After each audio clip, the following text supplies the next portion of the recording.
Maybe you'll recognize yourself. Some of you might recognize yourself in this.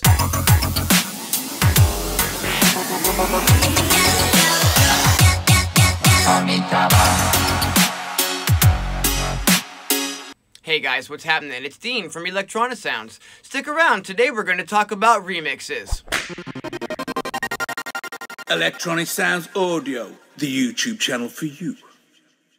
Doing remixes and participating in remix contests is a great way to help you stay creative in the studio. It might help you spend some more time inside of a DAW that you're trying to learn, or maybe help you learn some hardware gear that you're trying to learn. Today we're going to focus on a remix that I just finished for a good friend of mine, Jaokb Haq. This is a track that he wrote called Amida. I fell in love with this track when I heard it on his YouTube channel, and I thought I'd like to dissect the pieces of this track and put them back together in a different way. Let's see what I came up with, friends.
Right, so I've got an empty spot here. Gotta fill it with something.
feeling with something.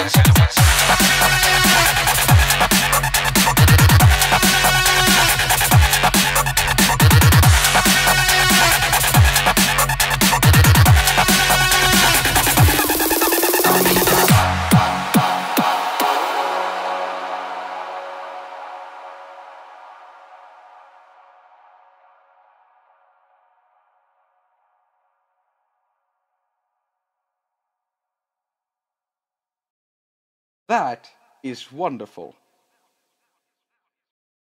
I also think it's really important that we support our friends along this creative journey, guys. I mean, at the end of the day, there's a lot of alone time being a producer. Whether you're alone in a room with gear like this, or whether you're tucked into your iPad for hours on end, maybe in the corner of a busy subway. This can be a pretty lonely thing to do, and I think it's a really good thing to support each other along the way. What do you think, Jacob? What do you think, Jacob? Yeah, I would actually agree with that. I mean, it gets lonely. I can't speak for any of you. I can only speak for myself, but maybe you'll recognize yourself. Some of you might recognize yourself in this. I tend to create a bubble for myself, a bubble where I do things a certain way. Everything I do has a purpose. I don't like socializing. I really don't, even though it might look as I'm a social person. I'm not social at all. I like spending all of my time with my gear, my devices, and as Dean says, you know, spending time deep down into an iPad like this. And that's a problem because this bubble I've created, it's kind of a shield towards the outside world. And it's also a shield to a new influx of info and inspiration. Sure, I can watch some videos, I can listen to some music, but actually working on someone else's material, doing a remix, that's completely different because now you're handling material that someone else has made. So they're not thinking the way you do. They're not doing stuff the way you do. They might be working in a different key or with different chords, maybe a different tempo. So you're going to get challenged when it comes to the creative process. And that's a good thing. So that's why I recommend doing remixes a lot. Break that bubble, you know? Just break that bubble.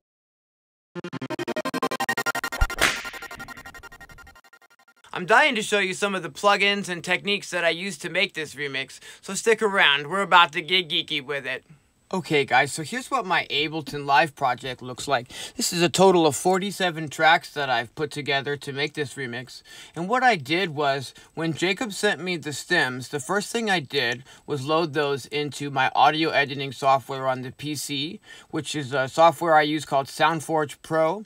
Okay, so I loaded each track individually into this software, and I went ahead and I just trimmed out the sounds individually. This is the kick drum track, so you can see I can just highlight a kick drum. I can normalize this kick drum. I can even see that the, left side of the channel is a little bit lower than the right side of the channel, so I can actually normalize that as well and get both sides of the sample super even, right? I can zoom in to the very beginning of the sample. I could do a little tiny bit of a fade in here at the beginning. This is a kick drum. I can just, grab the end, maybe grab this tiny little bit here, do a little bit of a fade out. And now what I've got is I've got a one-shot sample that I can work with. It's a little loud, maybe, sorry. Turn my volume down just a touch. And what I did was, I did this for every single track that Jacob sent. I went through and I trimmed out all of the individual sounds so that it would allow me those one-shots in which to load into Ableton and start, arranging this out at a tempo of 140 instead of his original tempo of 128. And basically, everything that you're looking at here is just audio. I've got my drums inside of a bus here so that all the drums are being processed together in one group. And they're just, individual tracks of audio here. Here's, my kick drum track. And you can see that it's just, tons and tons of audio, lots and lots of chopping of the audio and rearranging of the audio on the timeline here. Let's see what I've used to process the kick drum with inside of Ableton. Really, I've just used a FabFilter Pro Q and some really gentle EQ settings on that kick drum. I've also got a Filter XL from Vengeance Audio on this track. This is so I can use the high pass filter. This has sort of been my go-to filter for quite some time now. The Vengeance XL filter, really good sound on this guy, and I use it a lot on kick drums when I'm trying to like remove the low end for breaks and turnarounds. I've been showing you guys a lot of my favorite VST plugin, FabFilter's Pro Q2. I was absolutely stoked to finally get this plugin on iPad as well. This is making its way into pretty much every single track that I'm making, whether it be on the iPad or whether it be on Ableton Live on my PC. What's the plugin you can't live without, Jacob?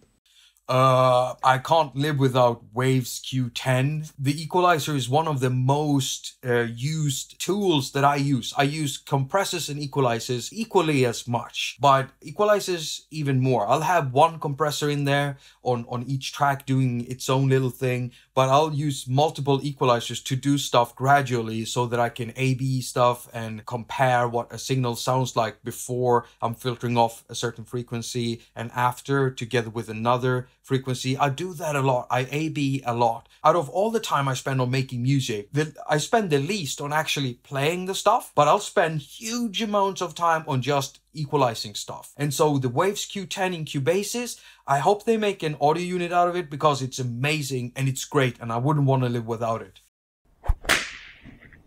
Okay, I really want to show you guys how I'm doing a lot of this audio chopping for the bass lines and like sort of the philosophy that I'm using behind that. What we'll do here is I'm just going to create like an 8-bar loop inside of Ableton and we'll zoom in quite a bit. And what we've got here is we've got another bus that I've used to combine lots and lots of pieces of chopped up audio, and these are, you know, just bass samples. Let me play this for you and see if it's actually, let me solo this this bus here.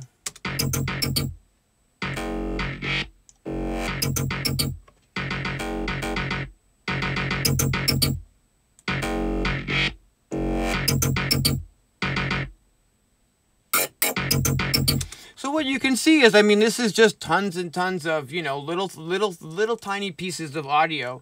And inside of Ableton, I can change the grid size by just, you know, hitting Control 1 to make, you know, the grid size smaller, or Control 2 to make the grid size larger.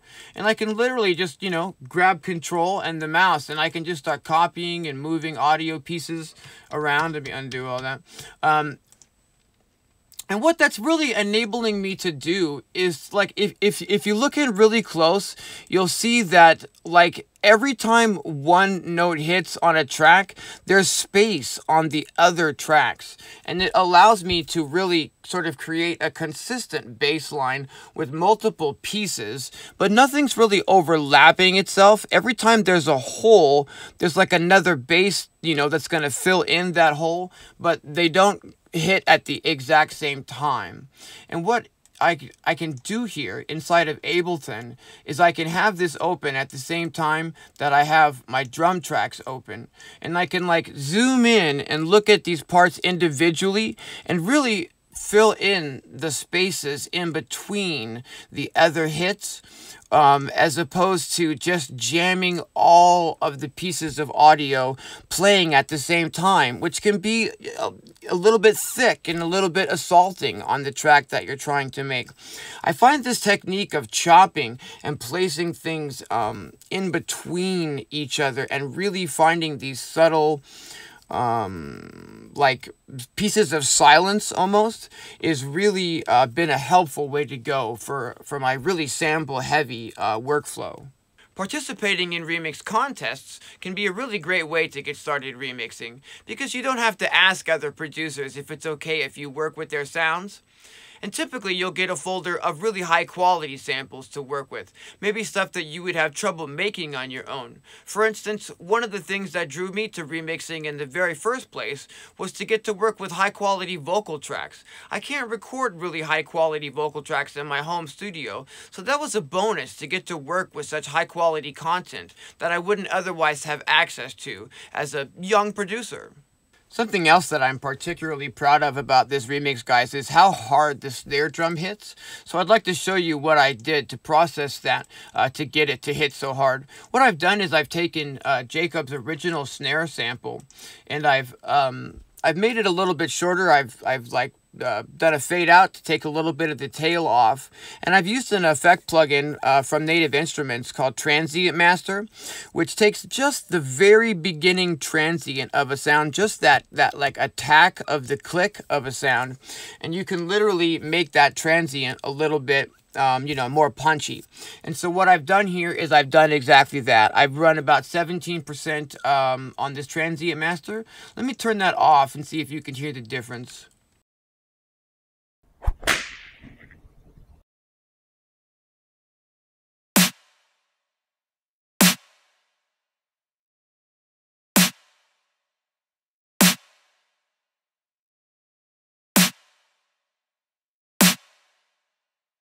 The other thing that is really bringing this snare sample to life, guys, is that I'm running it through FabFilter Saturn, which is like a saturation effect, and it's a really light setting that I'm using here. I'm running just 10% of the default preset, which is just some really gentle warm tape saturation. And again, this is just set to 10% dry wet, so it's very, very subtle.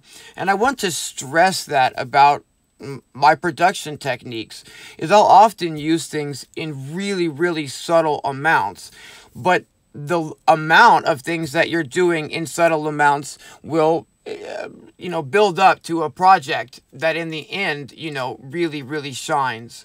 Here I've used the FabFilter Pro Q on this snare to remove any frequencies below about 141 Hertz. And I'm taming just a couple of frequencies up here towards the mid-range that were a little bit spiky in my opinion. And we end up with this really, really fat, clean, tight, crispy snare drum with a lot of, you know, high-end frequency content, but you still have that punch down here at about the 200 frequency range. Speaking of the 200 frequency hertz range, our good friend Jakob has a little bit of a issue with that range. Why don't you tell us about that, Jakob? I absolutely loathe frequencies around 200 hertz, which is a bad thing, because if you would take like an equalizer and put that on the master bus, put a dip in the 200 hertz range, you're gonna lose so much body of your track. Take a snare, for instance. The body of the snare is around 200 hertz, and so when you filter that off, you're gonna be left with a very flat sounding snare, and so that's a problem. So that's why I mentioned Q10 earlier, because it actually gives me a way of making a very sharp cue point, because it has a cue point that can go up to 100, so it's like extremely sharp, which means that I can carefully sculpt out and remove a certain frequency inside the 200 hertz range, and that way I can keep most of the body without that annoying tone around 200 hertz, and so the body of my snare is saved. So yeah. I want to show you guys just how serious I am about the importance of EQ to me and in my mixes. And let's start going through the tracks here, and I'm going to show you just how many instances of it that I'm using. I'm using it on the drum bus. I'm using it here on the reverse crash. I'm using it on the main crash. I'm using it on the bass bus. I'm not going to keep opening every instance of it, but I'm using it on Jakob's sitar. I'm using it on the pad sample from Jakob's mix. Let's see here. I'm using it on the Jakob's stabs that I got from his remixes, excuse me, from his original stems as well. You can see that, you know, these settings are usually, you know, pretty extreme settings. I'm really uptight about EQ and like removing frequencies in the mix that are either abrasive to the ears, or maybe just are in the mix and going to maybe create like mud in the mix. One of the things that I like to do, and you can see that here, is I really like to high pass out the frequencies below the content of the track. For instance, if it's a synth track, I'm probably going to be running, you know, a high pass filter on it to anywhere from like, you know, 50 hertz up to 100 hertz, just by default, to make sure that there's nothing hanging out in those lower frequency ranges that's going to mess with the kick drum or the bass drum, because I don't want any masking in those frequencies, and I don't want any of the parts to be competing with each other. Here I have used it again on the next track, which is like another synth track here.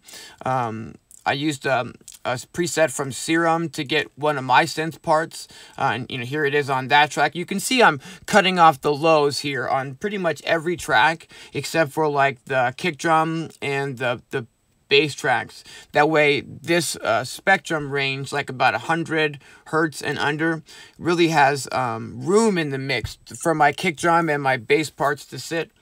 I'm also doing some really gentle and subtle sidechain compression on just about every track. I'm sidechaining to the kick drum with the compressor, and I'm sidechaining to the snare drum with the compressor. And these are on a lot of the tracks, but it's not to create super extreme pumping effects per se. It's just to help the kick drum and the snare drum punch through the tiniest little bit on like every track. I don't have it on every track, but I mean like the bass and like hi-hats and things like that. Here we have, let's see here, all of the tracks in orange are tracks that I've got vocals on. And like, for instance, the main track with Jakob's vocals is running through a lot of effects. This is the DC8 vocal compressor. Not a vocal compressor, it's a regular compressor. But I use this for always on vocals. We've got the FabFilter Saturn again, which is this the saturation plugin. We've got the FabFilter Pro Q. We've got another instance of the FabFilter Pro Q after that. So you can see that I wasn't exactly happy taming these frequencies, and I wanted to do some more adjustments and brought yet another one into the mix. That's common for me to have more than one EQ on a track if I feel that's something I need. I'm using the Vengeance Transgate to do some gating on the vocals. I'm using the Vengeance Talk Box to do some tweaking on the vocals. Let me show you this. If I solo the vocal track here, let me check the volume. Let's see here. Oops. Come on. There it is. Sorry about that. Okay. So this is with the talk box effect on, and if I turn this off, you'll hear the original sample. And it's just me chopping up bits of the original vocal from Jakob, where it's saying Amida ba, okay? And if there's no effect on it here. It's just some delay. And if I put the talk box effect on it, it gives a really interesting bit of filter movement. Again, with it off and with it on, I'm finding these Vengeance VST plugins are finding their way into like pretty much everything that I'm doing these days. I'm really getting a lot of use out of the Vengeance effect suites. So I've got like another variation of the vocal here. I've got Jakob's spoken words where he's saying I got an empty spot here. And then down at the bottom, all of these tracks that are in white are just effects tracks. I've got, you know, risers and downfalls, kick impacts and bass drops. And all of these tracks are pretty much guaranteed to have FabFilter Pro Q on them. I mean, here's the high pass kick impact, and you can see this is the only effect on that track. I'm just using the FabFilter Pro Q. Here's a vocal effects riser, and again, you know, I'm using Saturn from FabFilter, and I'm using Pro Q2 from FabFilter. These are really tools that I just absolutely can't live without, the Saturn and the Pro Q2 from FabFilter. It really takes a lot of time and effort to make these videos, guys, and I really appreciate all the support that I've gotten so far.